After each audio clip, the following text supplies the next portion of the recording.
All right, so we are going to, in this first module, talk about identifying your ideal client. So maybe you are a trainer and you have a couple of clients, you're making money, you're feeling good, but you have the like 4 clients and you're like, oh, I don't love checking in with you. We don't vibe. You're kind of annoying. I'm frustrated by you. But you're trying to build your business, so you say yes to them and you keep taking their money even though you don't feel good about it. Why does this happen? This happens because we don't know who our ideal client is. We are just saying yes to everyone because we want to help women, or men too, maybe you want to help men. And so we think that by helping all women, we are doing a service to the world. Here's our first problem.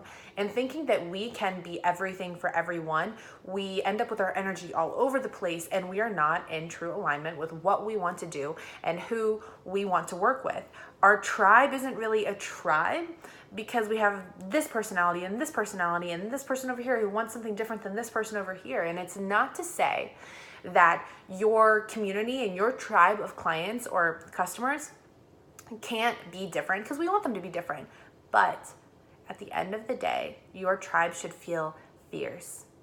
You should have like-minded people and you should enjoy who you're working with. So one of the biggest issues that I see with entrepreneurs is that they are saying yes to everyone and then they're frustrated with their clients and their business isn't really growing. So how do we fix that? We know who our ideal client is. So when we can pinpoint our ideal client, we can then go on to say, oh my God, yes, you're awesome and you're awesome and you're awesome. And I love showing up here and I love showing up here. And that's why when you see me show up on my Instagram stories and videos, and I'm excited about the people that I work with, it's because I talked to that specific client in every single Instagram post that I had. So I want you to think about my Instagram. When you think about my Instagram, is there like a post that sticks out in your head where maybe you felt, oh my God, she's talking to me? That's because I was. I have sat down and I've written pages and pages and pages, like you are going to do, of my ideal client. I've gotten so in depth in doing this that when I'm speaking, when I'm writing, when I'm using my platform, I'm talking into your brain. I get messages all the time of women who are like, Rachel, that's exactly like, how are you in my head right now? Because I know who I'm talking to. And when I know who I'm talking to, I am in alignment. And when I am in alignment with my message and I'm not feeling frustrated because I have like 7 clients that I love, but 4 that I just don't love as much, my message is clear, my tribe is strong, and I feel excited to show up for my work. So you are going to sit down and you are going to create your ideal client. And we do this to clarify your message because it can be confusing for people. And that's why people don't buy. People don't buy your product, your service, whatever, because you're talking to the masses. If you want to lose 10 pounds, sign up for this. Well, okay, everyone kind of wants to lose 10 pounds, but let's think about it like this.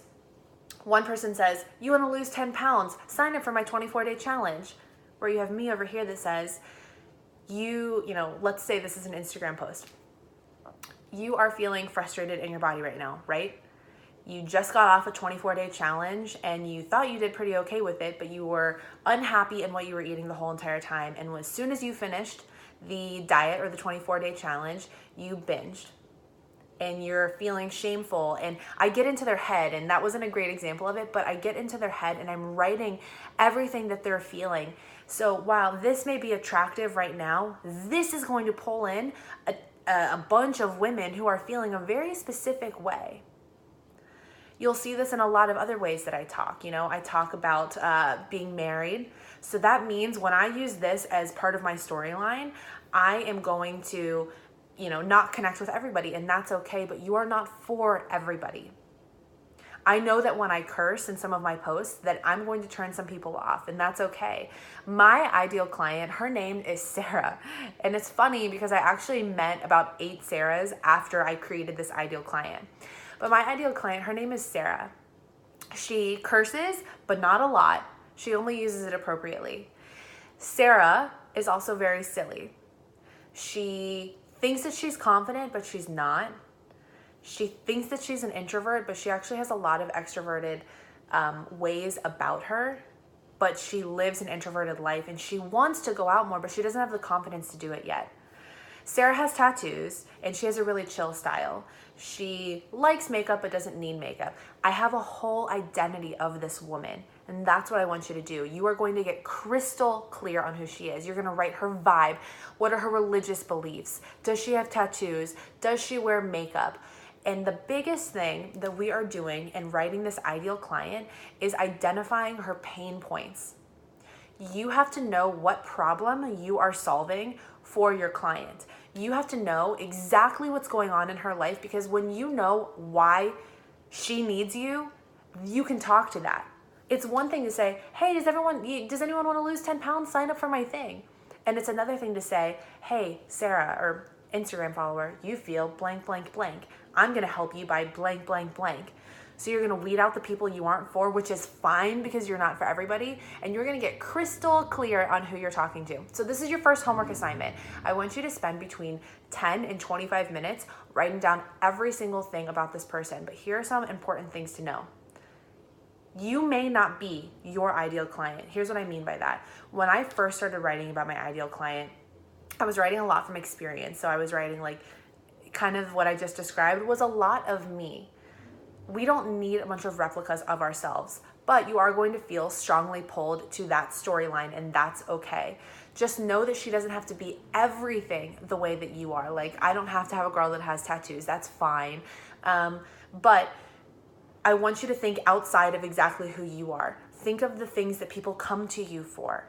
Think of the people that you like. What qualities do you like in them? Because if you're going to be working very closely with women, you are going to want to enjoy their vibe. So what kind of vibe do you want to be around? What kind of values do you want her to have? What kind of beliefs do you want her to have? What does she do on a Friday night? And again, these things don't have to be set in stone, but just like a post that I made last week about going to a concert, and I called out, where are my introverts at? And everyone commented below and the engagement was super high. It's because I knew exactly who I was talking to, and I was speaking to her pain points, and that I was solving her problem for her. So you are going to get crystal clear on who your ideal client is. You're going to give her a name. You're going to give her an age range. Ideally, just give her one age, and know that this can shift. This does not have to be for every single person, but you'll see when you do this that things are going to come in more alignment. Now, here are a couple of things you may be thinking in identifying your ideal client. One, you may be scared that you're going to cut people off. I was very scared that in identifying my ideal client, I was going to lose income. And I did in the beginning because I was narrowing down who I was willing to work with. But in doing so, I significantly tripled my income because I was speaking very clearly to someone. A lot of trainers, they stay in this fat loss arena. They're like, I'm gonna help you lose weight. I'm gonna help you count your macros. I'm gonna help you do a bikini competition. And those are, I'm not in that space, so they're doing their thing. But when we are very broad in what we're saying, we're gonna get people who are literally all over the place. So when you do narrow down, a couple of things happen. You niche down, you have a solid tribe. And when that tribe is there, boy, do you grow. You don't need a big following to do this. You don't need a big following at all. You could have 100 followers, but if your 100 followers are down with your niche, they're gonna buy every single thing that you put out. I could put out anything, and I have a solid 100 people who will always buy. They will always buy. Because at the end of the day, what we're doing with each Instagram post, what we're doing with every single thing that we put out there is we're creating a story for someone. We're creating a story where they become the hero of their own story, which is going to lead us into our next chapter. So I know you may be scared in the idea of, am I going to cut people off? Yes, you are. You are 100% going to cut people off. You are not going to be for everybody because you are special and you are unique, and your services are not designed for the world. They are designed for your specific tribe, your badass tribe. So think about what you want. Try not to pull me into it. I know we are all on the same path, and we have the same kind of energy and the same kind of things going, but I want you to identify who is your ideal client, who makes you feel good. Think about the clients that you really love. There are certain women when they sign up for Strong Chicks Rock, and now pretty much all my clients are this way, and I'm just like, yes, you are my person. And a lot of that is based off of their values, off of what they believe in, off of their humor, a lot of things like that. And I know for a fact who isn't for me which allows me to then say, you are a hell yes for me and you are a hell no, not because you are bad or you suck, but because we are not the right vibe. And in order to continue to grow this and, expand my income, feel joy in my business, I have to stay in alignment with that, and you have to stay in alignment with that as well. So who is your ideal client? What does she do? What are her biggest problems? This should fill between 2 to 5 pages. So every single thing, you're going to be prompted with a bunch of different questions. Go ahead and fill that out. And then once you are done, your homework is to post it in the group, and we are going to go through every single one of our ideal clients, and I'm going to help you tweak things and make them a little bit better if they need to be, add some more things in. This isn't just her name is Sally, she's 24, she wants to lose weight. That's not what I want. I want to know every single thing about her. Where does she shop? What does she believe in? Every single thing about her. That's how we can speak to your person. That's how we can get clarity, and that's how we can grow your business.